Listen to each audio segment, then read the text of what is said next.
Hello friends, welcome back. Okay, so आज हम previous year question पे डिस्कस करेंगे। Okay, previous years questions in the sense कि जो आपका 11th जेपीएससी में मेंस में जब पूछा गया था। Okay, 11th JPSC mains. मैं हमेशा कहता हूँ एक चीज़ आप लोगों को कि क्वेश्चन आपका 10th लेवल का पूछेगा। ओके, 10th लेवल तक की क्वेश्चन पूछेगा, है ना। तो फॉर एग्जांपल ये देखिए, आज लाया हूँ मैं ज्योग्राफी का सेक्शन का। ओके, ज्योग्राफी का सेक्शन कि आप इंडियन ज्योग्राफी, है ना। मतलब ये चारों क्वेश्चन है। देखो, question number 1, question number 2, question number 3, question number 4। Okay, तो चार क्वेश्चन आपको पता है ना कि चार सेक्शन है, जिसमें से आपका पहला सेक्शन क्या है। पहला सेक्शन में आपको फिजिकल ज्योग्राफी पढ़ना होता है, right, physical geography. Okay, second में आपका इंडियन फिजिकल ज्योग्राफी। ओके, फिर लास्ट में फोर्थ में क्या पढ़ना पड़ता है आपका, झारखंड ज्योग्राफी। ठीक है, झारखंड ज्योग्राफी। और यहाँ पे थर्ड में क्या है, human geography, human and economic geography, right, human geography. और ये Jharkhand geography.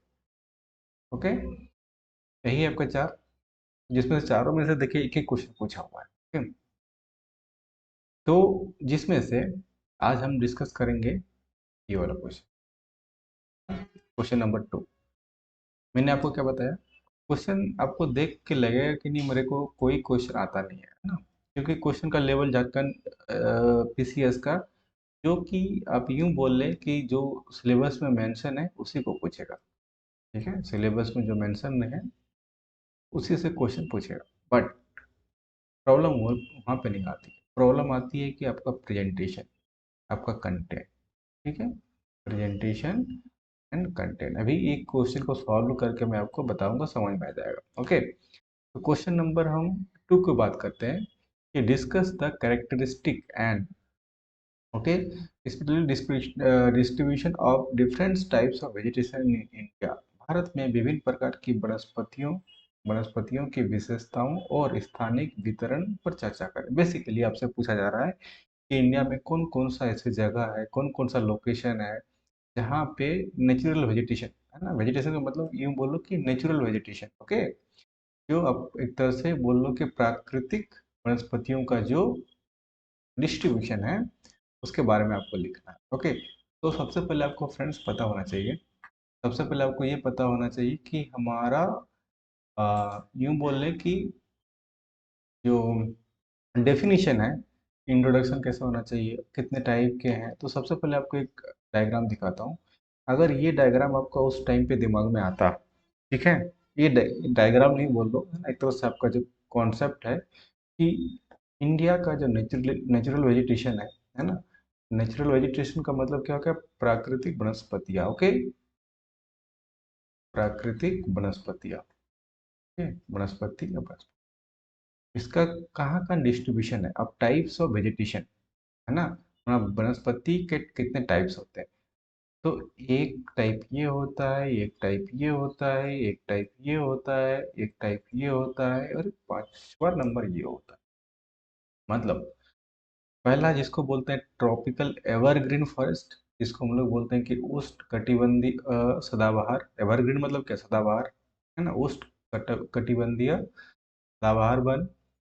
Tropical deciduous forest, है ना। डेसिडियस मतलब पर्णपाती वन। ओके, मतलब पतझड़ वाली बोल सकते हो। उष्ण कटिबंधीय, ट्रॉपिकल मतलब उष्ण कटिबंध। ओके, ट्रॉपिकल मतलब उष्ण कटिबंधीय। ओके, बाद में एवरग्रीन मतलब सदाबहार।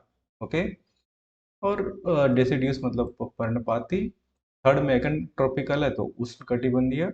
और ये थ्रोन फॉरेस्ट एंड स्कर्ब्स, मतलब जो झाड़ीदार होती है ना, कांटेदार और झाड़ीदार, ठीक है, उस टाइप के वन, है ना।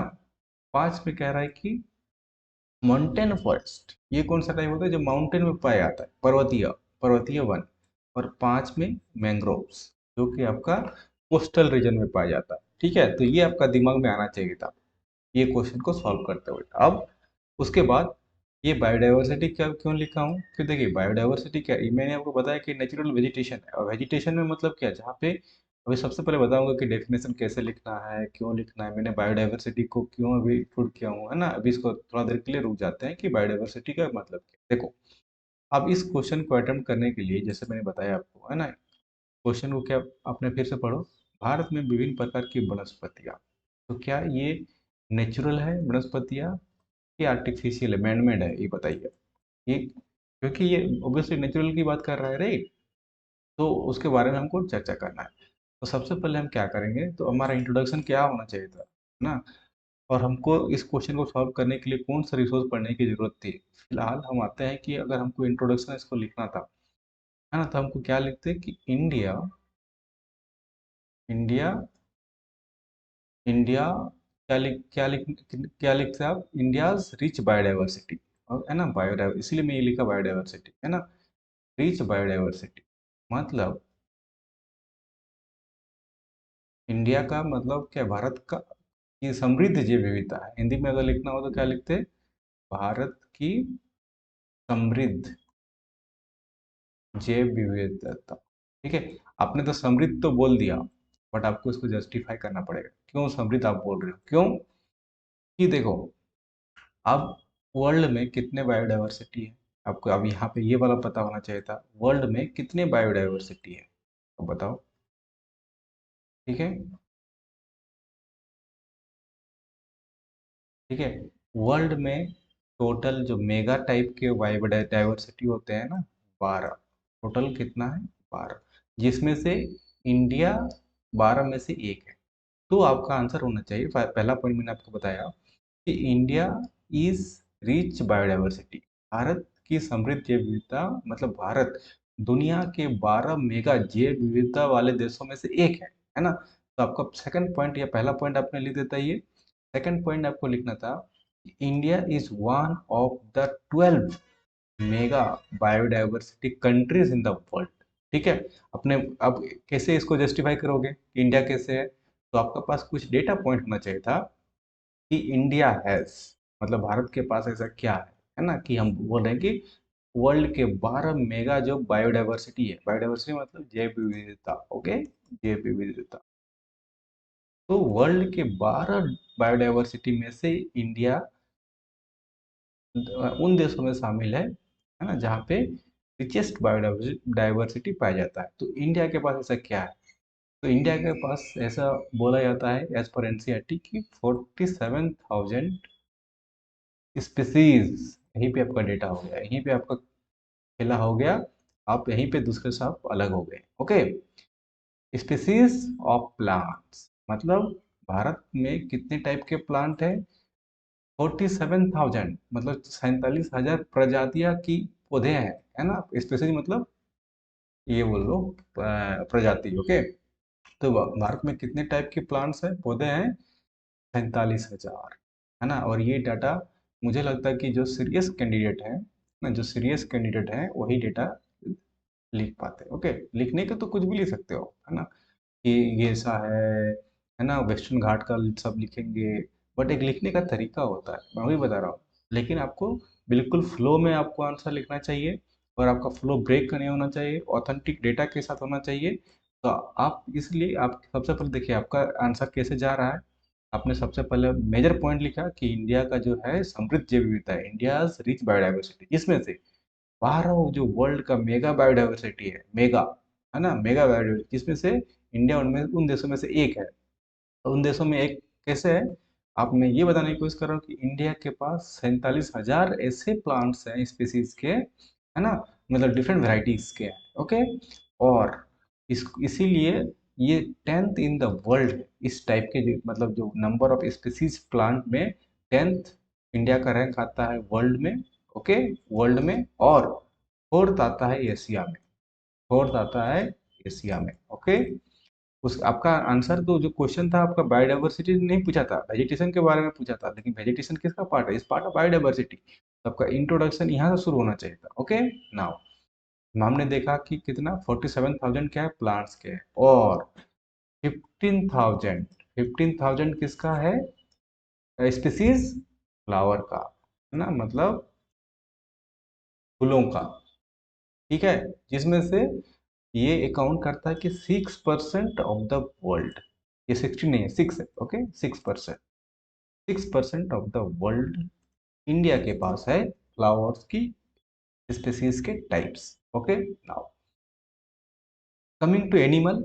हमने प्लांट का देखिए, जब हम वेजिटेशन की बात करते हैं, वेजिटेशन में क्या होगा, यहीं पे हमारे क्या रहेंगे, यहाँ पे पेड़ पौधे भी रहेंगे, है ना, प्लांट्स भी रहेंगे, प्लांट्स रहेंगे, फिर एनिमल्स रहेंगे, राइट, एनिमल्स रहेंगे। इसीलिए मैं लिखा यहाँ की प्लांट स्पीसीज, एनिमल स्पीसीज, क्योंकि अब प्लांट नेचुरल वेजिटेशन भी तो रहेगा। अब जिस टाइप का वेजिटेशन होगा उस टाइप के प्लांट होंगे। यहाँ पे पढ़ाऊंगा भी कि ट्रॉपिकल एवरग्रीन ग्रीन है ना, फॉरेस्ट में कितने किस हाइट कितनी होती है, वर्षा कितनी चाहिए होती है, यहाँ पे एनिमल किस टाइप के पाए जाते हैं, राइट। हमने जैसे कि मैंग्रोव्स हो गया, अब मैंग्रोव्स में जो पेड़ पौधे हैं, यहाँ पे आपको एक चीज़ और समझ में आएगा, जो अ, है ना, कि यहाँ पे पेड़ पौधे के टाइप कितना होता है, हाइट कितनी होते हैं ना। कोरल रीफ्स के बारे में आपने सुना होगा ना, तो इसका मतलब क्या है कि कोरल रीफ्स हर जगह पाएंगे, नहीं पाए जाएंगे। कहाँ पे पाए जाएंगे, मैंग्रोव्स वाले एरिया पे पाए जाएंगे। तो इस टाइप के नेचुरल वेजिटेशन का जो टाइप्स है, डिस्ट्रीब्यूशन है, उसको हमको पढ़ने की जरूरत है। तो आपने क्या दिया, इंडिया का रिचेस्ट बायोडाइवर्सिटी हो गया, मेगा मतलब 12 में से एक है। इंडिया का कितना स्पेसीज है ना, फ्लावर्स का दे दिया, है ना, अकाउंट कितना करता है, 6% करता है, और यहाँ पे कितना करता है, 10th in the world, 4th in the Asia. Similarly अब हम बात कर लेते हैं एनिमल का। तो एनिमल का जो साइज है और एक से टाइप है, इंडिया में 90,000 का जो है वो एनिमल का स्पेसीज है। ए एनिमल स्पेसीज, ये आपको पता होना चाहिए। प्लस बहुत सारे एनिमल्स के टाइप हैं, बहुत सारे आपका फ्रेश वाटर में मिलेंगे, है ना, और बहुत सारे आपके मेरीन वाटर में मिलेंगे। वो सब आप भी देखेंगे कि कौन सा क्षेत्र में क्या क्या पाए जाते हैं, कौन सा जो मीठे पानी में पाए जाते हैं और कौन से समुद्र में पाए जाते हैं। ठीक है, इतना चीज आपका बेसिक इंट्रोडक्शन होना चाहिए था। ठीक है, कि कैसा कैसा इंडिया रिचेस्ट बायोडाइवर्सिटी है। ऐसा नहीं कि डायरेक्टली आप, क्योंकि देखिए 40 मार्क्स का क्वेश्चन है, तो आपको बहुत सोच समझ के स्ट्रक्चर्ड वे में आपका आंसर होना चाहिए, राइट। 40 मार्क्स को ध्यान में रखते हुए यहाँ तक हो गया। चलो अब हम बात कर लेते हैं। अच्छा फ्रेंड्स, इससे पहले देखिए हमारा दो अभी पेड कोर्स चल रहा है ना, अभी लॉन्च हो चुका है। अभी एक हमारा पब्लिक एडमिनिस्ट्रेशन और पॉलिटी वाला, सेकेंड आपका इंडियन इकोनॉमी। ओके, धीरे धीरे शुरुआत करेंगे, क्योंकि अभी आपको पता है अभी 11 to 13 जेपीएससी का रिजल्ट वेटेड है ना, मेंस का, फिर आपका इंटरव्यू है, फिर फाइनल सिलेक्शन होगा। जब तक ये प्रोसेस प्रक्रिया पूरी नहीं होती है तब तक 14 जेपीएससी का नोटिफिकेशन नहीं आएगा। ओके, जब तक नोटिफिकेशन नहीं आएगा तब तक हम लोग को क्या करना पड़ेगा, एक एक सब्जेक्ट को उठाना पड़ेगा, एक एक पेपर को, और धीरे धीरे कंप्लीट करना पड़ेगा। क्योंकि अगर जब तक कंप्लीट नहीं करोगे तो इस टाइप का डेप्थ में आप आंसर को लिख नहीं पाएंगे। क्वेश्चन पूछेगा ही जी, है ना, आपको देख के लगेगा मैं कर लूंगा, लेकिन जब आंसर आपका सही से नहीं लिख पाओगे तो फिर कोई फायदा नहीं हुआ ना। तो इसीलिए धीरे धीरे करके पढ़ेंगे, है ना, और हमारे पास इनफ टाइम है, एक एक पेपर उठाएंगे, है ना, और जैसे जैसे हम देखते हैं नोटिफिकेशन कैसे आता है, फिर बाकी पेपर का भी देखा जाएगा। ओके, फिलहाल हम तो पेपर पे आगे बढ़ते हैं। तो चलिए, हमारा अभी इतना हो गया। अब सेकंड हम आते हैं, क्या हमको लिखना पड़ेगा। अब नेचुरल वेजिटेशन होता क्या है उसके बारे में हम बता देते हैं, है ना, बताना पड़ेगा हमको। जो प्राकृतिक वनस्पति क्या है, नेचुरल वेजिटेशन, वेजिटेशन, ओके, मतलब प्राकृतिक वनस्पति क्या है, मतलब इसको भी जिक्र करना जरूरी है ना, वनस्पति। ओके, ये क्या होता है। ओके, तो सबसे पहले हमको नेचुरल वेजिटेशन का मतलब क्या होता है। वैसे पेड़ पौधे, है ना, ये पौधे, है ना, जो किसी बिन मतलब विदाउट एनी ह्यूमन एफर्ट और ह्यूमन हेल्प के, without any help plants can grow, you can say, मतलब कहने का मतलब ये है कि वैसे प्लांट, है ना, आप ऐसे हिंदी में भी लिख सकते हो कि प्लांट्स ग्रो, मतलब जो उगता है ना वैसे प्लांट्स जो किसी बिना, है ना, grows that plants that grow on their own, grow on their own, okay, their own, मतलब आपको कोई एफर्ट लगाने की जरूरत नहीं है ना। अब इस टाइप का आपका यहाँ पे इन्वायरमेंट होगा, मतलब किस टाइप का फॉरेस्ट होगा, उस हिसाब से उसका साइज और उस टाइप के प्लांट्स वहाँ पे उगेंगे। Okay, their own, without without human help, यहाँ पे आपको लिखना जरूरी है। इसीलिए हम इसको बोल रहे हैं नेचुरल। ओके, अदरवाइज हमारा आर्टिफिशियल हो जाता।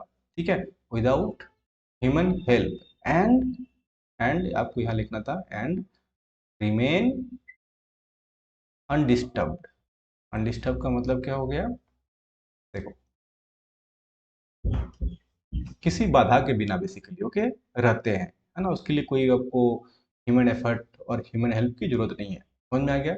जैसे जैसे कि आप ये बोल सकते हो कि वर्जिन वेजिटेशन, इसको हम लोग क्या बोलते हैं, एक टर्म आता है वर्जिन वेजिटेशन। ये सब टर्म आपको अलग करेगा दूसरे से, है ना, वर्जिन वेजिटेशन। अब वर्जिन वेजिटेशन का मतलब होता है pure untouched natural vegetation, natural vegetation okay. मैंने आपको क्यों बताया? क्योंकि अनडिस्टर्ब, अनडिस्टर्ब का मतलब क्या हुआ है कि कोई आदमी ह्यूमन उसको टच नहीं करेगा, ठीक है। That's why we called natural vegetation. Natural vegetation का मतलब क्या? प्लांट, ऐसे पौधे जो खुद अपने आप में ग्रो करते हैं विदाउट मानवीय हेल्प, है ना, मानवीय सहायता की मदद के बिना, और रिमेन अनडिस्टर्ब, को किसी को कोई टच करने की जरूरत नहीं है। इसीलिए उस टाइप के नेचुरल वेजिटेशन का ही एक, उसको हम क्या नाम बोल सकते हैं, वर्जिन वेजिटेशन ओके। नाउ यहाँ, अब यहाँ पे भी वेजिटेशन है तो दो टाइप के होंगे, एक होगा, आपने नाम सुना होगा, फ्लोरा, फ्लोरा, और दूसरा होता है फोना, है ना। अब फ्लोरा का मतलब क्या होता है? अच्छा, स्पेलिंग मिस्टेक हो गया क्या, एक सेकंड, FLORA, फ्लोरा आपने नाम सुना होगा, और दूसरा होता है फोना ओके। फ्लोरा हम उसको बोलते हैं फ्रेंड्स जिसको हम लोग बोलते हैं वनस्पति ओके। वेजिटेशन को भी वनस्पति बोलते हैं, फ्लोरा को भी वनस्पति बोलते हैं, और फोना का मतलब को बोलते हैं जीव ओके, जीव। अब फ्लोरा का मतलब क्या होता है कि किसी भी रीजन में प्लांट्स का क्षेत्र है, ठीक है, मतलब किसी क्षेत्र के पौधे, है ना, फ्लोरा मतलब, क्योंकि अब इस टाइप के क्षेत्र में हमको डिस्ट्रीब्यूशन करना है ना। ये दूसरा मतलब tropical evergreen, deciduous, thorn forest, mangroves, तो उस पर्टिकुलर रीजन को हम क्या बोल देंगे, फ्लोरा। तो इसका मतलब हो गया किसी प्लांट का जो रीजन है ना, प्लांट्स ऑफ ए रीजन, ठीक है, किसी भी क्षेत्र के जो पौधे हैं, है ना, अब किस क्षेत्र के हैं वो डिपेंड करता है कि उसका क्लाइमेटिक कंडीशन क्या है ना, उसका रेनफॉल क्या है, सब पे डिपेंड करेगा। सिमिलरली ये तो फ्लोरा की बात होगी, मतलब फोना, हाँ फ्लोरा की बात होगी, वनस्पति की होगी, वनस्पति मतलब पेड़ पौधे किसी भी क्षेत्र में कैसे पाए जाते हैं, सिमिलरली फोना। अब किसी भी क्षेत्र में अब जंतु कैसे पाए जाएंगे, है ना, जीव कैसे पाए जाएंगे, एनिमल, एनिमल कैसे पाए जाएंगे, है ना, किसी भी क्षेत्र में animal of region, that is nothing but your fauna. आ गया समझ में फ्लोरा और फोना का डिफरेंस? यहाँ तक समझ में आ गया। अब आपको क्या करना है, अब आपको ये वाला जो है यहाँ पे लिख देना है, जो मैंने आपको बताया टाइप्स ऑफ वेजिटेशन, और यहाँ से आपका एक्चुअल आंसर शुरू होता है ओके। अब यहाँ से आपका एक्चुअल आंसर ओके, उसे जाने से पहले यहाँ आपका जो अभी फिलहाल 11 जेपीएससी वाले जो बच्चे हैं इंटरव्यू के लिए, है ना, इंटरव्यू के लिए, वो mains, I mean sorry, interview का जो आपका मेंस का जैसे रिजल्ट आ जाएगा, तो 11th जेपीएससी का इंटरव्यू का भी पेड बैच चल रहा है, ठीक है, जहाँ से आपका कंप्लीट झारखंड का economic survey okay plus budget आपको बताया जाएगा ओके। तो यहाँ से आपका बहुत बेनिफिट होगा, जब आंसर को आप फ्रेम करेंगे, जो भी आप आंसर को देंगे, तो आपके पास बहुत सारे उस टाइम डेटा पॉइंट आपके पास दिमाग में होगा, ठीक है, जो कि इकोनॉमिक सर्विस से उठाया गया है और बजट से उठाया गया है। और आपका जो भाषा होगा, जो सरकार की भाषा है ना, सरकार की भाषा मतलब, सरकार की भाषा क्या है, in terms of budget, in terms of Jharkhand economic survey, आप सरकार के लिहाजे में बात करेंगे, क्योंकि आपके पास डेटा होगा, झारखंड सरकार की स्कीम्स होंगे, बहुत सारी चीज़ें होंगे, राइट, तो आप ज्वाइन कर सकते हो। फिलहाल हम अपने क्वेश्चन पे आते हैं। अभी आपका क्वेश्चन में एक्चुअल शुरू हो गया कि अब हमारा टाइप्स ऑफ वेजिटेशन, है ना, types of vegetation okay, types of vegetation in India, types of vegetation in India मतलब वनस्पति में, भारत में वनस्पति के प्रकार ओके। भारत में ज़्यादा लिखने की चाह नहीं रहा हूँ, इसलिए वैसे मैं कर दे रहा हूँ ओके, मैं बोल रहा है, चलो ठीक है, वनस्पति के प्रकार ओके, भारत में वनस्पति के प्रकार ओके, जिसमें से पांच मैंने बताया, और पांचों को लिख दो आप, हम, ठीक है, मैं लिखूंगा यहाँ पे नहीं, ठीक है, आप सब इसमें टाइम ज़्यादा मतलब ये नहीं कर, ये पांच टाइप के लिख दिया।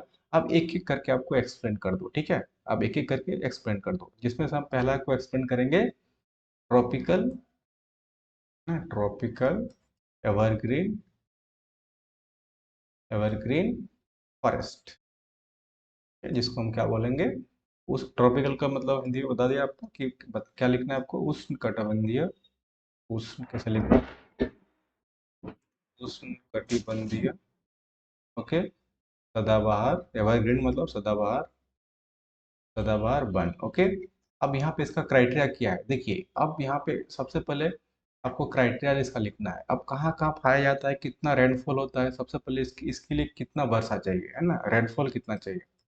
पहला क्राइटेरिया आप इसे बुलेट पॉइंट में लिख देंगे ना, ये सब बुलेट पॉइंट लिख देंगे, या तो ऐसे करके 1 2 3 4 जो भी आपका ये है। तो सबसे पहले या तो आप ये सबसे पहला पॉइंट लिखो, कहाँ पे पाया जाता है, फाउंड इन। ओके, कहाँ पाया जाता है, ये पाया जाता है आपके उच्च वर्षा वाले क्षेत्र में पाए जाते हैं ना। तो सबसे लिखना पड़ेगा कि है ना, found in high rainfall, high rainfall. Okay, high rainfall area, high rainfall area.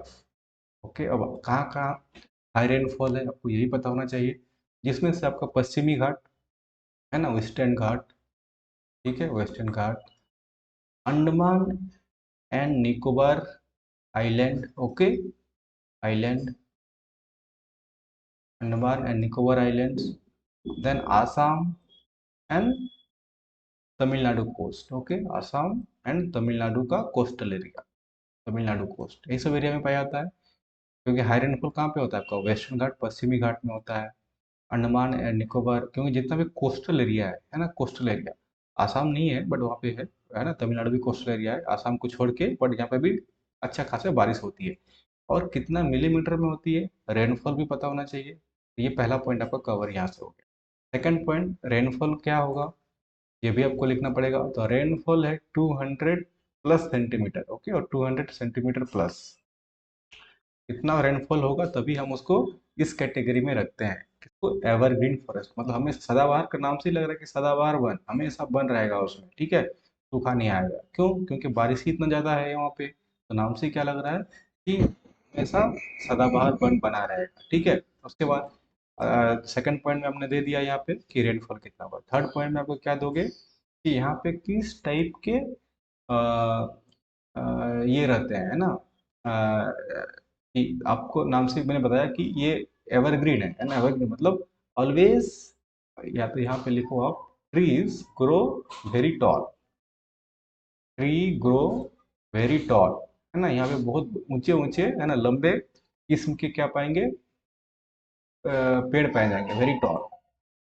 Okay, very tall. और इसका अगर साइज आप देख पाएंगे तो भी अच्छा है, 60 plus metre. Okay, 60 plus metre कितना पेड़ का साइज है ना, प्लांट का साइज।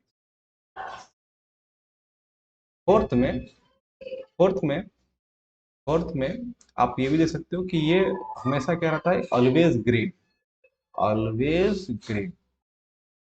फ्रेंड्स, हमको वीडियो को अभी स्टॉप करना है ना, ये बारिश हो रही है अभी, है ना, बारिश हो रही है तो आवाज में काफी ये होगा, दिक्कत होगा, है ना। नेक्स्ट वीडियो में आपको कंप्लीट कर दूंगा, ठीक है। यहाँ पे काफी बारिश हो रही है ना, तो बहुत आवाज आ रही है। ओके, तो सॉरी फॉर द इनकन्वीनियंस। मैं तो चाह रहा था कि पूरा कवर कर दूं, लेकिन अचानक से बारिश आ गया तो समझ सकते हैं कि क्या ही कर सकता हूँ आप। ओके, कोई नहीं, नेक्स्ट वीडियो में आपको कवर कर दूंगा। ओके।